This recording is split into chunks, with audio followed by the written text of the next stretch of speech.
नमस्कार, प्रणाम। आप देख रहे हैं सच की बात बिहार, मैं हूँ शुभम कुमार। अभी मैं आया हूँ सामने प्रत्याशी है अजय कुशवाहा जी और इनसे बात करते हैं कि अगले विधानसभा चुनाव में जो है कि तीसरे स्थान पे आए थे और एलजेपी से लड़े थे। इस बार इनका क्या मुद्दा है आगे का, कैसे क्या लड़ना है चुनाव, किस पार्टी से लड़ना है, उस पे बात करते हैं। सबसे पहले तो आपको धन्यवाद जो हमारे चैनल को आप टाइम दिए, बुलाने के लिए आपको धन्यवाद। नहीं, आपका बहुत-बहुत आभार। और सबसे बड़ी बात ये है कि जितने भी यूट्यूबर्स लोग जहाँ भी देहाती क्षेत्रों में हमने देखा है कि बड़ी तेज़ी से लोग उभर रहे हैं और ये एक दक्षता है। अगर आप बेहतर काम करेंगे तो निश्चित रूप से लोग आपको सराहेंगे। तो हमारी पूरी शुभकामना आपके साथ है, आपकी पूरी टीम के साथ है कि आप निरंतरता में इसी तरीके से अ, जो आम जन की आवाज़ है, उसको आप उठाते रहिए और लोगों के बीच इसको पहुँचाइए। सबसे पहला सवाल मेरा रहेगा कि किस पार्टी से आप चुनाव लड़ने की तैयारी कर रहे हैं? देखिए, पार्टी अभी हमारा तय नहीं हुआ। 2024 के लोकसभा चुनाव के पहले तक हम पार्टी में थे और उसके बाद जब हमने पार्टी छोड़ा तब से आज तक हम स्वतंत्र तरीके से काम कर रहे हैं। लेकिन हाँ, ये भी सच है कि 2024 के लोकसभा चुनाव में हमने महागठबंधन के प्रत्याशी का मदद किया हाजीपुर लोकसभा में, वैशाली में। और महागठबंधन के लोगों के बीच हम लगातार घूमे और उसके बाद के दिनों में और उसके पहले भी जब हम क्षेत्र में इसका भ्रमण कर रहे हैं पूरे वैशाली विधानसभा क्षेत्र में, तो लोगों की जन आकांक्षा थी कि भाई यहाँ पे चुनाव आमने-सामने की पार्टियों के बीच होता है, 2 गठबंधन के बीच होता है। तो एनडीए गठबंधन की जो स्थिति है और उनके जो नुमाइंदे हैं, जो उनके जनप्रतिनिधि हैं, जिस तरीके से वैशाली की उपेक्षा लगातार कर रहे हैं, तो हम लोग जब लोगों के बीच गए तो जनमानस का ये भाव था कि महागठबंधन की तरफ हम लोगों को देखना है, महागठबंधन की तरफ से हम लोगों को आने का प्रयास करना है। और पिछले दिनों हमने शीर्ष नेतृत्व से चर्चा करी है और बहुत कम समय में ये सब चीज़ स्पष्ट होने वाला है। लेकिन हम इतना ज़रूर आपको बता सकते हैं कि महागठबंधन की ओर से हम यहाँ प्रत्याशी होंगे। क्या चुनाव हारने के बाद आप ऐसे क्षेत्र में आप भ्रमण किए हैं? क्योंकि यहाँ के माननीय जो वर्तमान विधायक जी हैं, बहुत ज़्यादा उनका केस है, हर एक जगह वीडियो वायरल हो रहा है कि वो क्षेत्र में भ्रमण ही नहीं किए हैं, अब हमको वैशाली में वो विधायक का चाहिए ही नहीं। क्या आप इस प्रकार से आपका तो कोई कहीं दिक्कत नहीं हो सकता है? देखिए, वैशाली लंबे समय से बंधक है। जी। लंबे समय से यहाँ जो भी जनप्रतिनिधि, चाहे वो आप विधायक की चर्चा कर लें, सांसद की चर्चा कर लें, हर मामले में वैशाली अपने को बंधक के रूप में ऐसे जनप्रतिनिधियों को प्रतिनिधि बनाया है, जो हमेशा इसको गिरवी रख के लोग निकल जा रहे हैं। तो ये विषय किसी एक विधायक का और वर्तमान विधायक का नहीं, ये लंबे समय से वैशाली की उपेक्षा हो रही है। और वैशाली जितना बड़ा नाम है और जिस तरीके से वैशाली की संरचना होनी चाहिए थी, वैसा कहीं कोई भूभाग वैशाली का उस तरीके से संरचना की तरफ सृजित नहीं हुआ। और खास करके देखिए, हम लगातार जब लोगों के बीच होते हैं तो हम लगातार लोगों को बोलते हैं कि वैशाली में पर्यटन के क्षेत्र में असीम संभावनाएं थी। और आप देखते हैं बिहार में कई ऐसे जगह हैं जो, आप चाहे देख लीजिए राजगीर, आप देख लीजिए बोधगया, जिस तरीके से वहाँ पर पर्यटन के क्षेत्र में सरकार ने विकास किया है, सरकार के लोग नुमाइंदे जिस तरीके से उन 2 जगहों को पर्यटन के क्षेत्र में जितना आगे लेके गए हैं, उससे कहीं बेहतर स्थिति वैशाली की होनी चाहिए थी, उससे ज़्यादा अर्हता वैशाली रखता है। लेकिन उसके बावजूद वैशाली का विकास वैशाली के जनप्रतिनिधियों ने करने का काम नहीं किया। और इसमें राज्य सरकार की भी उदासीनता परिलक्षित हुई है, चाहे वो राज्य सरकार का मामला हो, चाहे वो केंद्र सरकार का मामला हो। आपने देखा है पिछले दिनों वैशाली में बुद्ध सम्यक दर्शन संग्रहालय जो बना, उसका उद्घाटन आनंद फानन में हुआ। बिहार के मुख्यमंत्री जी उसका उद्घाटन करने आए, लेकिन उद्घाटन के बाद आज तक आम जन के लिए वो जगह खोला नहीं गया है। और सबसे बड़ी विडंबना ये है कि उसके पहले आप ये देखते होंगे कि जब वैशाली में शांति स्तूप जो बना था, तो उसके उद्घाटन के लिए देश के राष्ट्रपति, तत्कालीन राष्ट्रपति डॉक्टर शंकर दयाल शर्मा आए थे। कई दफे वैशाली में कई ऐसे नामचीन चेहरे आए, चाहे वो वैशाली महोत्सव का विषय हो या पर्यटन के क्षेत्र में कई कार्यों के संदर्भ का हो।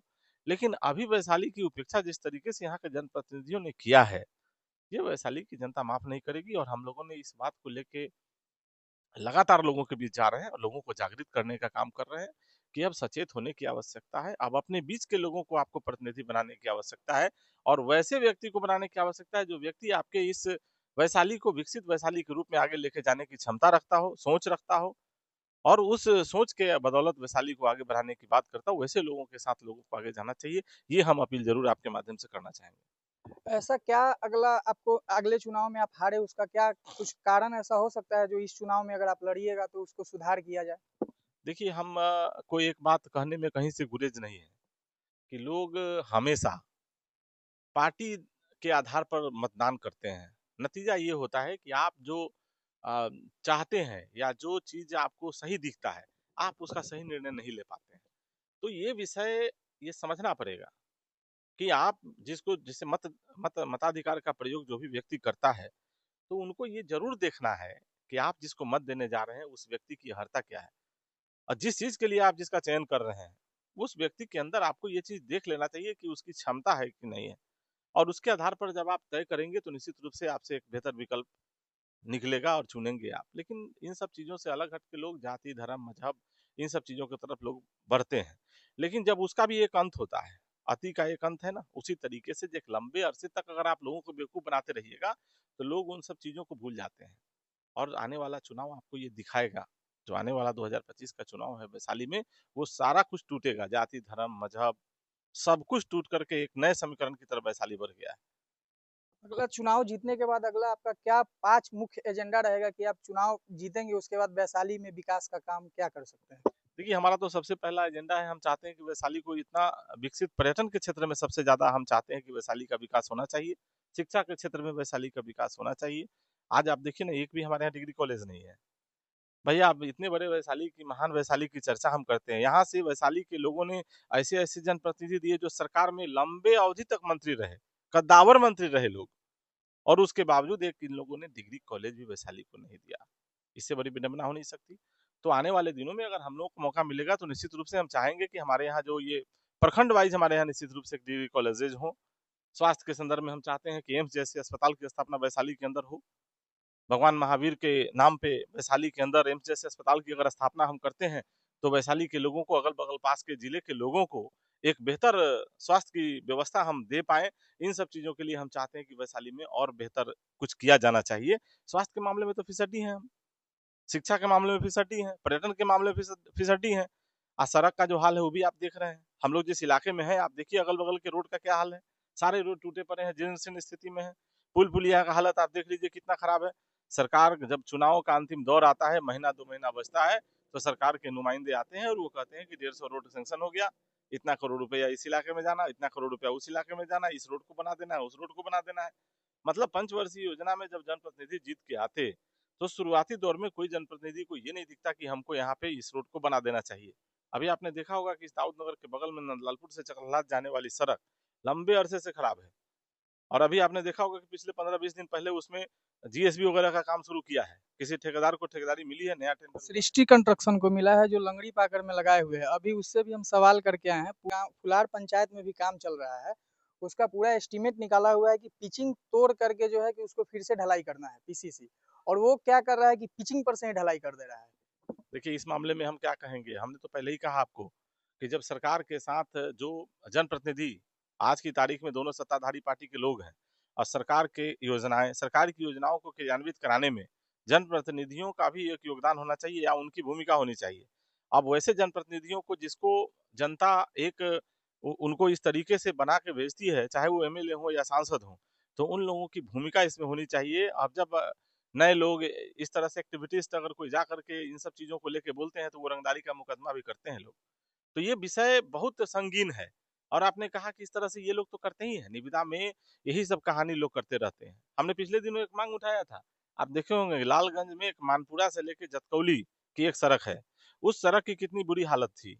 और उस सड़क के बनाने के लिए 30 करोड़ रुपए का एक बार निविदा निकला और उस निविदा को निरस्त कर दिया गया। लेकिन उस इलाके के पब्लिक का इतना डिमांड था कि आनन-फानन में प्रेशर में आकर के दोबारा एक निविदा निकला 4 करोड़ 70 लाख रुपए का। और 4 करोड़ 70 लाख रुपए में 14 किलोमीटर लेंथ की सड़क बनाई जा रही है। मैंने कहा है कि चुनाव खत्म होगा, वो रोड खत्म हो जाएगा। आपके ऑन द कैमरा में ये बात कहता हूँ, आप देखिएगा चुनाव बाद कि अभी वो रोड जैसा दिख रहा है ना, बना है जैसे-तैसे पैच-पैच कर दिया है उस रोड को।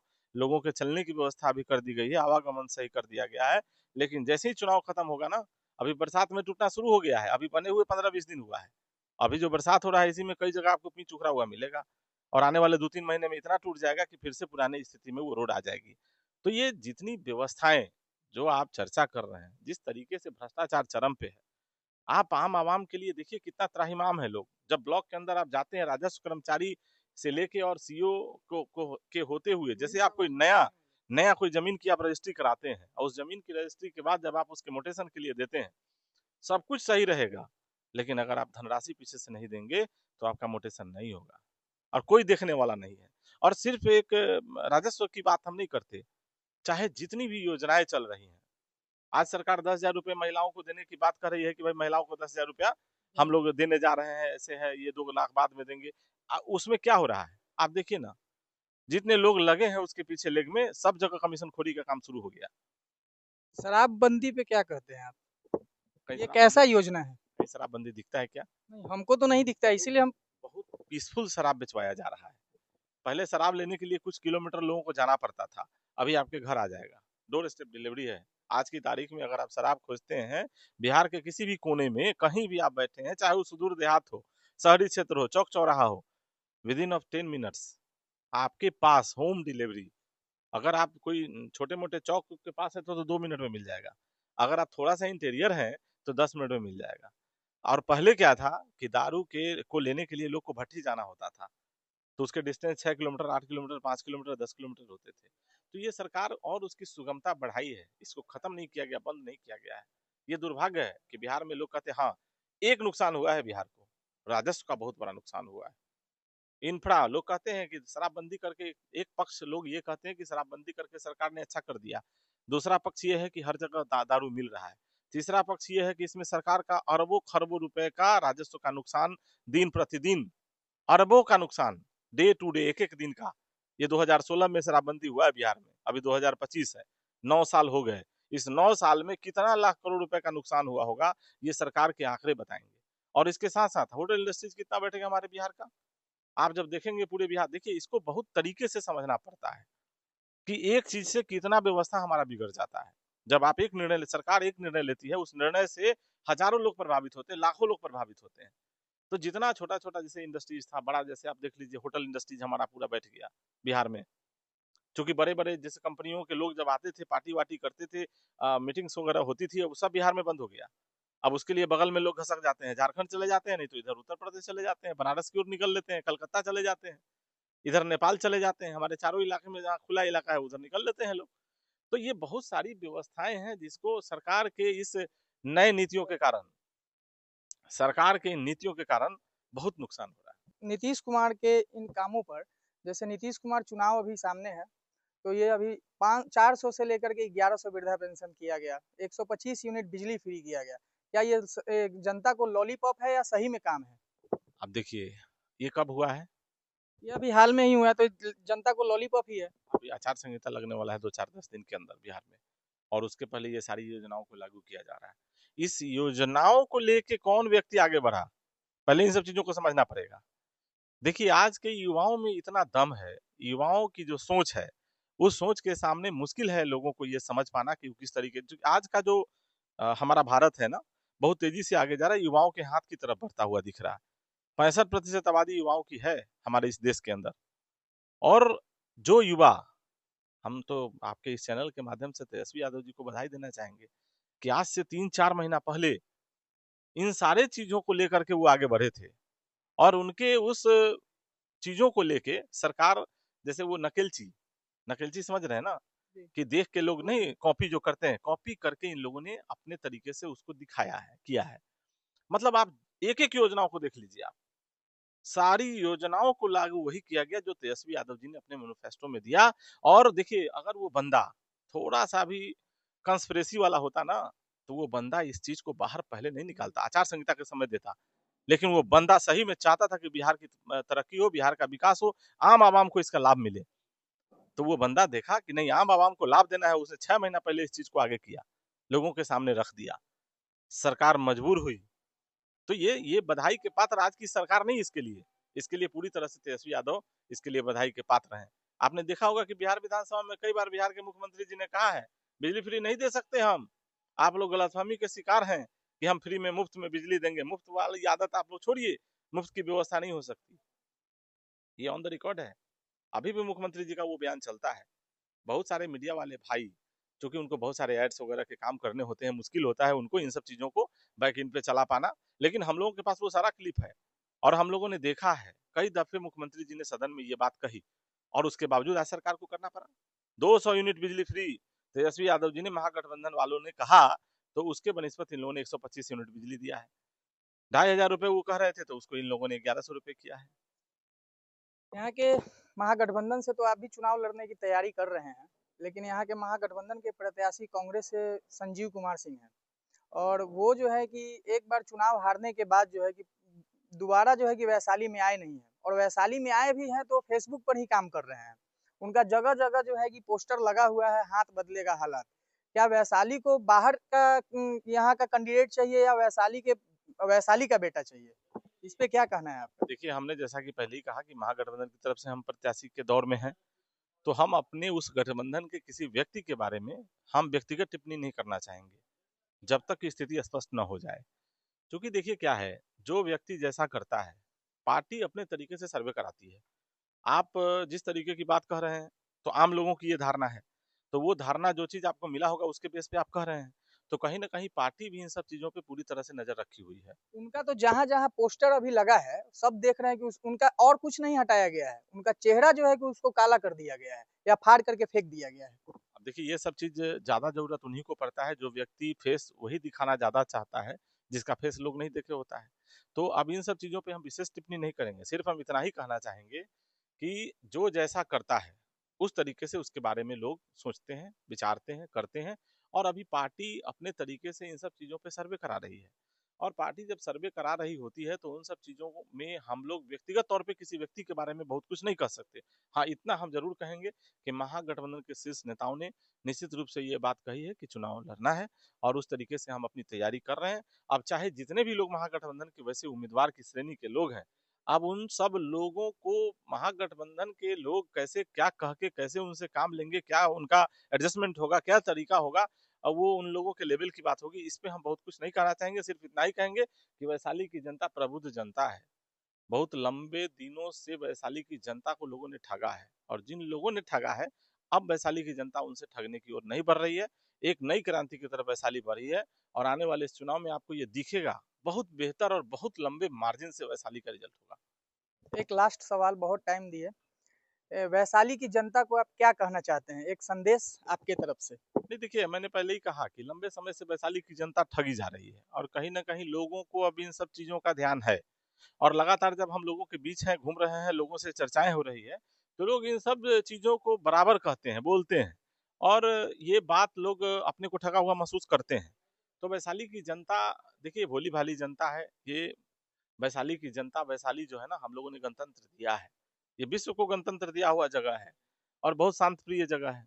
तो यहाँ के लोग जब इन सब चीज़ों को समझ रहे हैं, तो मैं सिर्फ़ इतना ही कहना चाहूँगा कि लोग और बेहतर तरीके से इन सब चीज़ों को समझें और एक ऐसा विकल्प, एक ऐसी व्यवस्था खड़ा करें, जो उनका गारंटर के रूप में यहाँ विकल्प हो, व्यवस्था बनाए और जितनी भी चीज़ें नहीं हो पा रही हैं, जिन सब चीज़ों को लेके हम सब लगे हैं, चाहे लोग सोचते हैं, अपनी मन की भावनाओं को रखते हैं कि वैशाली का विकास किस तरीके से होना चाहिए, उन सब चीज़ों को लेके हम लोग आगे बढ़ेंगे। तो हम लोग सब लोगों को यही कहेंगे कि आइए सब लोग मिल के एक नई योजना बनाते हैं और नई वैशाली की तरफ हम लोग आगे बढ़ते हैं और नया संकल्प हम लोग दोहराते हैं कि वैशाली का विकसित विकसित वैशाली हम लोग कैसे बनाएँ वैशाली को, इन सब चीज़ों पे हम लोग साझा कार्यक्रम बनाएँगे और जो लोगों का राय होगा, जिन-जिन चीज़ों को लेके लोग जो भी सामाजिक चीज़ हमारे सामने लोग लाएँगे, हम उन सब चीज़ों को, उन सब मुद्दों को उठाने का काम करेंगे और सरकार को उस सारी बिंदुओं को संज्ञान में देने का काम करेंगे ताकि वैशाली का सर्वांगीण विकास हो सके। धन्यवाद आपको, सच की बात बिहार को टाइम देने के लिए आपका। बहुत-बहुत धन्यवाद।